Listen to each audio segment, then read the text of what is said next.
my name's Julianne Richards. I work for the Climate Justice Program, and at the moment I'm based in London.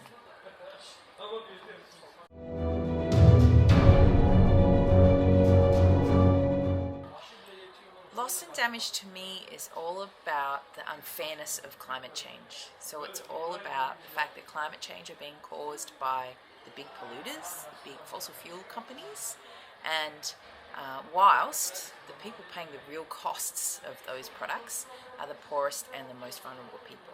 So for me, examples of loss and damage include things like Typhoon Haiyan, which caused huge damage across the Philippines and caused families to be washed away, to lose their homes and their loved ones.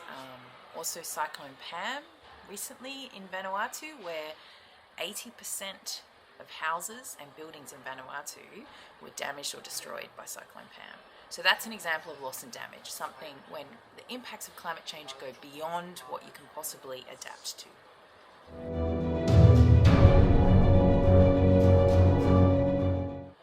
Well, at the moment, the people paying for the damages from climate change are the poor people and people most vulnerable to climate change, and which is completely unfair because they're absolutely the people who have not caused the problem. They haven't added to the problem of climate change, but the big oil companies, the big coal companies, the big gas companies are the ones causing climate change right now.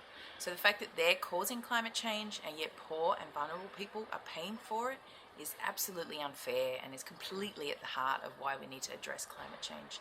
And this levy that we're proposing is one way to do that.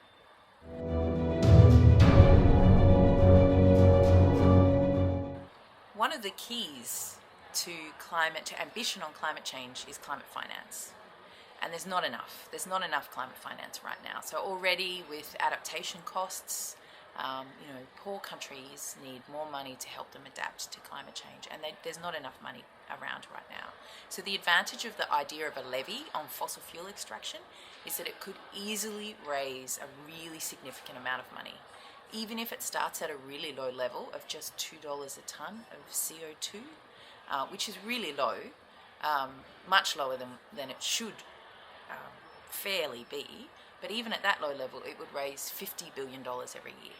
And that's roughly probably the amount that we need for loss and damage right now. It would need to increase each year because climate change damages are going to increase each year.